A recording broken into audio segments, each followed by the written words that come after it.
नमस्कार किसान भाइयों, आज का वीडियो बहुत ही दर्द भरा है। 20 सितंबर की सुबह खेतों में भरा हुआ पानी सोयाबीन की फसल को पूरी तरह डूबी हुई है। किसान भाई की मेहनत और पसीना सब पानी में बहता दिखाई दे रहा है।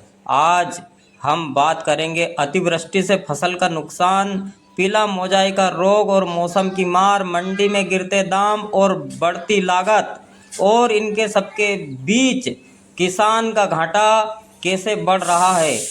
वीडियो को पूरा आखिरी तक देखें, क्योंकि आखिरी में कुछ काम की सलाह भी दूंगा। किसान भाइयों, इस समय ज़्यादातर खेतों में हालत बहुत ख़राब है। जिनके खेत निचले हिस्सों में है वहाँ पानी अभी भी बह रहा है। जिन्होंने हाथ से कटाई कर ली थी उनकी फसल बह गई है, और जिनकी खड़ी है वह पानी में गल रही है। सोयाबीन को मध्य प्रदेश का पीला सोना कहा जाता था, लेकिन इस साल यह सोना धीरे धीरे विलुप्त की कगार पे है। कारण इस साल पीला मोजाई का रोग से बहुत नुकसान हुआ है। लगातार बारिश और बादलों की वजह से फलियां सही से भर नहीं पाई है, मतलब सोयाबीन पपड़ा चुकी है। ऊपर से मंडी में भाव गिरकर 3500 रुपये प्रति कुंटल के आसपास रह गया है।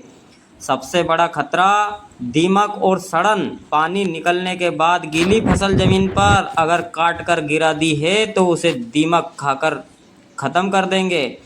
वही गुणवत्ता गिर जाएगी, जिसके कारण दाम नहीं मिलेगा, क्योंकि दाना काला पड़ जाएगा। आर्थिक नुकसान। किसान भाइयों, आज की सच्चाई यह है कि 1 बीघा में करीब 10,000 की लागत आती है, लेकिन इस साल उपज बहुत कम निकल रही है। केवल 2 कुंटल मात्र तो 7200 रुपये की बन रही है, जिसमें 3000 का घाटा हो रहा है।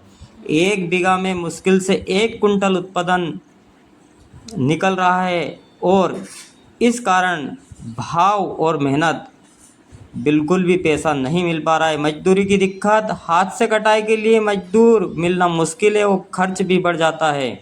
समाधान क्या करें? अब सवाल यह है किसान भाइयों, क्या करें? यह कुछ ज़रूरी सुझाव। सबसे पहले पानी की निकासी करें। जहां संभव हो खेतों से पानी निकालने का इंतज़ाम करें।